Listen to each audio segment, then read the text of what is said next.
নিজের হাতে ভক্তদের রান্না করে খাবার খাওয়াতে গিয়ে হাত পুড়িয়ে ফেলেছিলেন স্বয়ং দেবী শীতলা। কি ভাবছেন? ভুল শুনলেন? না না, ঠিকই শুনেছেন। এই মন্দিরের মা নাকি জীবন্ত, এমনকি নানান রূপে নানানভাবে মন্দির চত্বরে ঘুরে বেড়ান স্বয়ং দেবী শীতলা।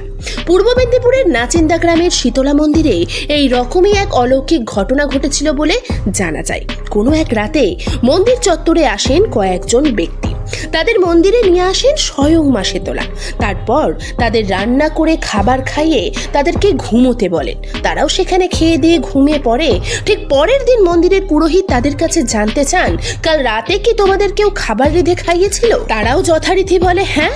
তখন পুরোহিত জানান মা তাকে স্বয়ং স্বপ্নে জানান দিয়েছেন রান্না করতে গিয়ে হাত পুড়ে গেছে তার, এমনকি কাপড়েও কালি লেগে আছে। তাড়াতাড়ি করে মন্দিরের গর্ভগৃহ খুলতেই দেখা যায় ওই অলৌকিক ঘটনা। সত্যি সত্যি মায়ের হাতে পোড়া দাগ রয়েছে ও কাপড়েও কালি লেগে রয়েছে।